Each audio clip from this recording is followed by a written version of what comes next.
안녕. 안녕하세요. 이야기별입니다. 오늘은 제가 유튜브 시작하자마자 올렸었던 이야기인 영리한 엘제라는 이야기를 새롭게 다시 들려드리려고 해요. 제가 아직 초보 유튜버거든요. 그래서 구독자가 전혀 늘질 않아요. 제가 강제로 구독시킨 친인척들 외에는 늘지 않고, 그래서 조회수도 두 자리를 겨우 넘는 정도에 머물러 있어요.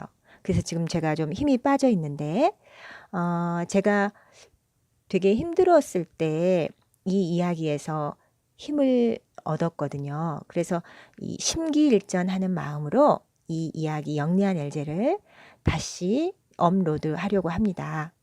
영리한 엘제는 독일의 민담 수집가였던 그림 형제가 펴낸 책에 실려 있습니다. 자, 그럼 이야기 시작합니다. 옛날에 어떤 부부에게 영리한 엘제라는 딸이 하나 있었어요. 이 딸이 나이가 차자 이제 부부가 딸을 결혼을 시키기로 했지. 마침 먼 곳에서 한스라는 젊은이가 청혼을 했어. 그런데 한 가지 조건을 걸은 거야. 영리한 엘제가 진짜 영리한지 알아봐야겠대. 그랬더니 엄마가 영리하고 말고 우리 영리한 엘제는 골목에 바람이 부는 것을 볼 수 있고 파리가 기침하는 소리를 들을 수 있어. 그랬더니 한스가 그래요? 정말 그렇게 영리하지 않으면 결혼하지 않을 겁니다. 그래 이제 이들이 식탁에 앉아서 음식을 먹고 있는데 어머니가 엘제에게 심부름을 시켰지. 지하실에 가서 맥주를 가져오너라. 영리한 엘제는 단지를 꺼내서 지하실로 내려가는 거야. 내려가는 동안 지루하지 않도록 단지 뚜껑을 딱딱 두드리면서 갔지. 왜? 영리한 엘제니까. 아래로 내려가서는 의자를 또 통 앞에다 딱 갖다가 세워놨어. 그러면 허리를 구부릴 필요도 없고 등도 안 아프잖아. 영리하니까 역시 그치? 그 다음에 이제 마개 앞에 서서 꼭지를 딱 비틀었지.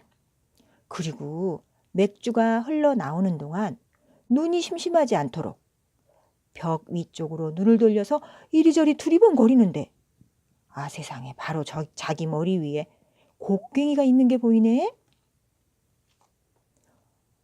그러자 영리한 엘제는 울기 시작했어. 내가 한스를 남편으로 얻어서 아이를 갖게 되고 아이가 자라면 우리는 아이를 맥주를 따라오라고 여기 지하실로 보낼 텐데 그러면 저 곡괭이가 아이의 머리 위로 떨어져 아이를 죽이고 말 거야. 영리한 엘제는 주저앉아서 닥쳐올 불행을 생각하며 온 힘을 다해 울부짖었지. 사람들은 마실 것을 기다리고 있었지만 영리한 엘제는 아무리 기다려도 오지 않고 그러자 이제 어머니가 하녀를 시켰어. 지하실로 내려가서 엘제가 어디 있는지 보고 오너라. 밑으로 내려온 하녀는 엘제가 맥주통 앞에 앉아서 큰 소리로 울고 있는 걸 봤지. 왜 울고 있냐고 물어보니까 안 울게 됐어? 내가 한스를 남편으로 얻으면 아이를 얻겠지. 아이가 자라서 여기서 마실 것을 따라오라고 할 텐데 그때 어쩌면 저 곡괭이가 아이의 머리 위로 떨어져서 아이를 죽일지도 모르잖아. 엘제의 이 말을 듣고 하녀는 어쩜 이다지도 영리한 엘제일까? 하면서 엘제 곁에 앉아 그 불행을 생각하며 자기도 울기 시작했어. 잠시 후 하녀도 돌아오지 않고 위에 있는 사람들은 목이 마르고 이번에는 아버지가 남자 하인에게 심부름을 시켰지. 대체 무엇들 하고 있는지 보고 오너라. 하인이 밑으로 내려와 보니 둘이 나란히 앉아서 울고 있잖아. 왜 그래? 무슨 일 있어? 그랬더니 엘제가 안 울게 됐어? 내가 한스를 남편으로 얻으면 아이를 얻게 되겠지. 아이가 크면 여기서 마실 것을 따라와야 할 텐데 그때 저 곡괭이가 아이의 머리 위로 떨어져 아이를 죽일지도 몰라. 이 말을 들은 머슴. 어쩜 이다지도 영리한 엘제일까?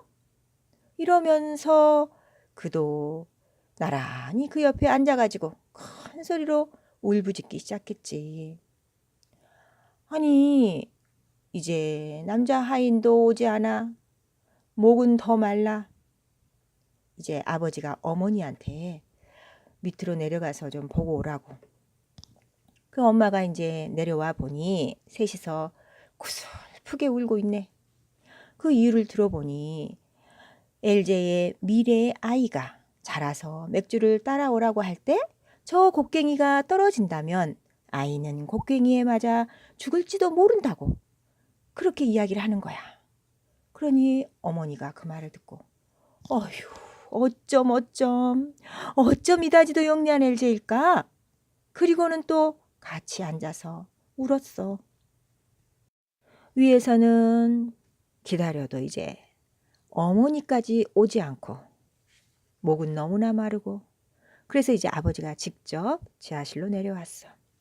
지하실로 내려오니까 모두 나란히 앉아서 울고 있는데 야 들어보니 어쩌면 엘제가 낳을 아이가 이 아래로 내려와 맥주를 따라야 할 때 저 곡괭이에 맞아 죽을 수도 있어서 그렇게 울고 있다는 소리를 듣고 아버지가 어쩜 이다지도 영리한 엘제일까?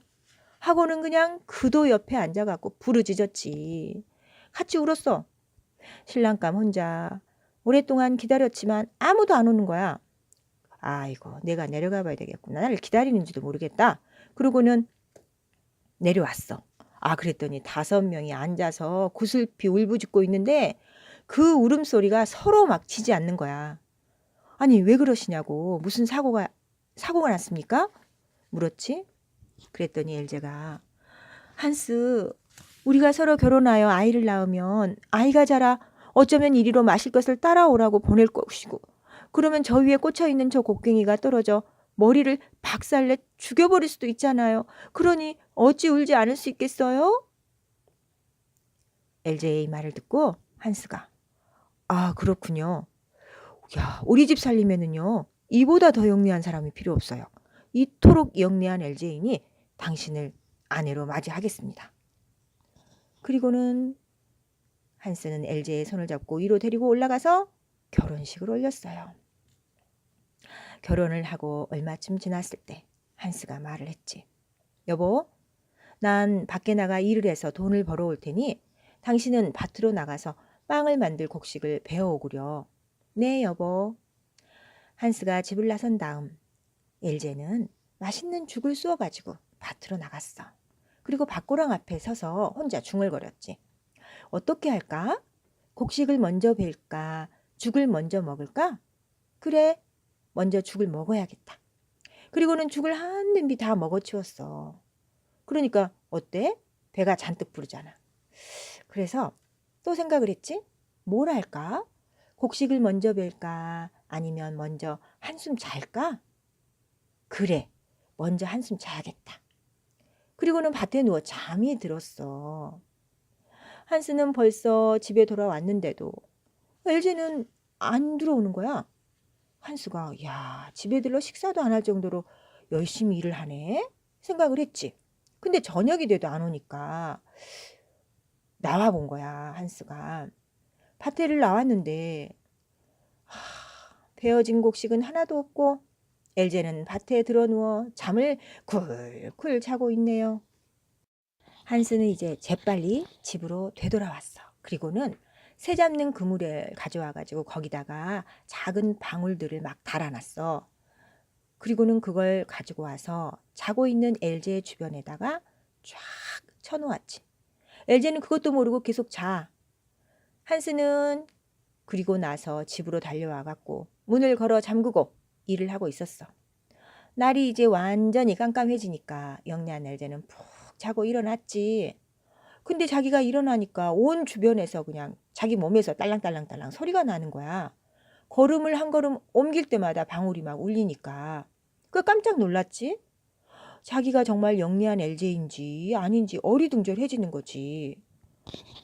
난 나일까 아닐까? 답이 안 나와. 자기가 그렇게 스스로 물어봐도 답이 안 나와서 그래 집에 가서 내가 나인지 아닌지 한스에게 물어봐야지. 그러면 알게 될 거야. 그리고 엘제는 집으로 가서 문을 열으니까 문이 잠겨 있잖아. 그 창문을 두드렸어. 한스, 한스, 안에 엘제 있어요?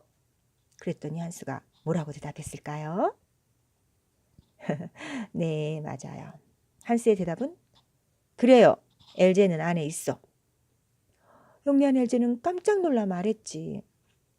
오, 하느님, 그럼 내가 아니구나. 그리고는 다른 집 대문으로 갔어. 하지만 사람들은 방울이 딸랑거리는 소리를 듣고 문을 열어주지 않았지. 영리한 엘제는 어디고 들어갈 수가 없었어. 그래서 영리한 엘제는 마을 밖으로 달려갔고 그 뒤로 엘제를 본 사람이 아무도 없었대. 아, 이야기 어때요? 저는 오늘 다시 보니까 좀 슬픈데요. 저는 이 영리한 엘제라는 이야기를 처음 봤을 때, 아주 오래전에 처음 봤을 때는 이게 전래민담에서 자주 보기 어려운 결말이잖아요. 그래서 굉장히 황당했어요. 이게 무슨 이야기일까? 그러면서 그 이야기가 담고 있는 의미들을 막 머리로 해석하려고 했었죠.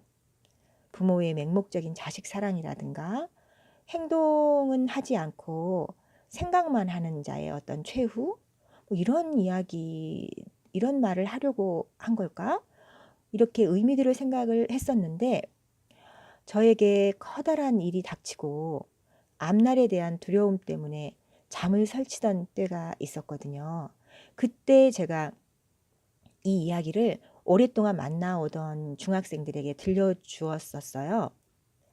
그날 그 중학생들에게 이 이야기를 들려준 날, 저에게 이 이야기가 확 다가온 거예요. 그 느낌이 너무나 강해서 정작 이야기를 듣던 그 남학생들은 뭐라고 말했었는지 기억이 하나도 안 나요. 그저 그 당시 그날의 저의 그 생생한 감정만 아직도 기억이 납니다. 저는 이야기를 들려주면서 어느 순간 제 무릎을 탁 친 거예요. 그러면서 그래, 나는 LG와 달라. 자신에 대해서 정확히 알고 있지도 못하는 LG와 나는 분명히 다르지. 나는 내가 누구인지 잘 알고 있어. 나는 어떤 일이 내 앞에 닥쳐도 헤쳐나갈 수 있는 정신력이 있어.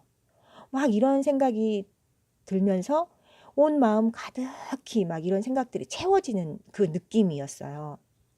그 이후부터 좀 더 힘을 낼 수 있었던 것 같고, 이후부터 제가 이제 강의를, 이렇게 학부모 강의를 다닐 때 이 영리한 LG의 이야기와 저의 이야기를 자주 했던 것 같아요. 그때 당시에는 문학의 힘이라든가 이야기의 힘이라든가 네, 이런 이야기를 통해서 제가 이렇게 잘 살 수 있다라는 이야기와 함께 이야기를 했던 것 같아요. 그리고 오늘까지도 이렇게 잘 살고 있답니다. 여러분은 이 이야기를 어떻게 들으셨는지 궁금합니다. 네, 다음에 또 좋은 이야기로 만나겠습니다. 감사합니다. 사랑합니다.